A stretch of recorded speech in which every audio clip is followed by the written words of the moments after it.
আসসালামু আলাইকুম। আশা করি সবাই ভালো আছেন। আজকে আমি এই যে আমড়ার আচার বানাবো। তো আমড়ার আচার বানানোর জন্য এই যে আমি আমড়া নিয়েছি। আমড়াগুলো আমি ভালো করে ছিলে ধুয়ে নিয়েছি। আর এই যে নিয়েছি আমি পাঁচফোড়ন আর রসুন, আর এই যে নিয়েছি শুকনো মরিচ, আর এই যে নিয়েছি চিনি, আর এই সরিষার তেল। তো আমি এই আমড়ার আচারটা কীভাবে বানাই সেটা আপনাদের সাথে শেয়ার করব। প্রথমে আমি এই যে আমড়াগুলো ভালো করে কেচে নেব, এভাবে ভালোভাবে, তাহলে মশলাগুলো ঢুকবে। তো আমি এগুলো কেচে নেব, তারপরে এই যে মশলাটা বানাবো, তারপর আমি রান্নাটা শুরু করব।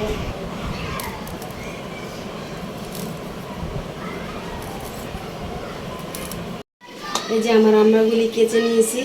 এই যে এখন আমি এই মশলাটা বানিয়ে নিব।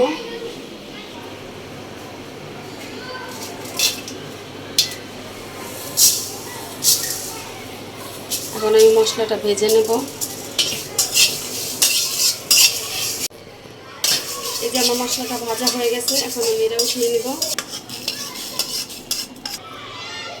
এখন আমি আচারটা বসাবো। এই যে আমি সরিষার তেল দিয়ে দিচ্ছি।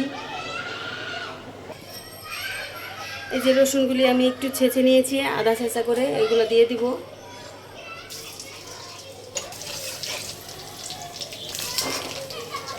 এই যে আমার রসুনগুলি ভাজা হয়ে গেছে একটু হালকা লাল করে, এখন আমি আমড়াগুলো দিয়ে দিব।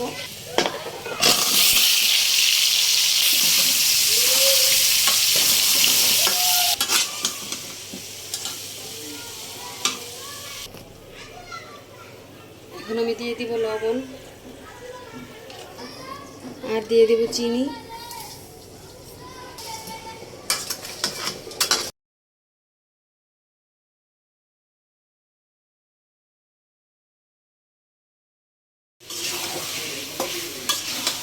এই যে আমার আমড়াটা অনেকক্ষণ নেড়ে চেড়ে নিয়েছি।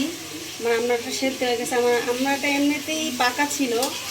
তো আমি এখন এই পর্যায়ে মশলাটা দিয়ে দিব। এই যে আমার পাঁচফোড়ন, শুকনো মরিচ গুঁড়ো করা, এগুলো দিয়ে দিব।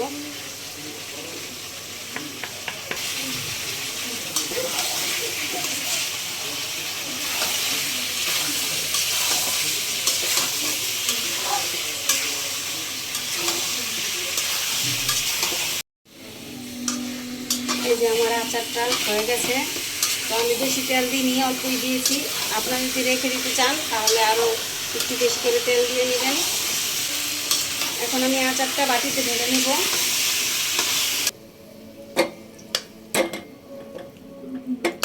এই যে আমার ঝটপট আমড়ার আচার হয়ে গেছে। দেখুন দেখতে কত সুন্দর লাগছে, খেতেও আশা করি অনেক ভালো হয়েছে। তো আপনারা এইভাবে বানিয়ে খাবেন, আশা করি ভালো লাগবে। খেয়ে আমাকে জানাবেন কমেন্টে। আর আমার রান্নাগুলো যদি ভালো লাগে তাহলে সাবস্ক্রাইব করে আমার পাশে থাকবেন। আর এই রান্নাটা যদি ভালো লাগে তাহলে লাইক কমেন্ট শেয়ার করবেন। তো আল্লাহ হাফেজ, আসসালামু আলাইকুম।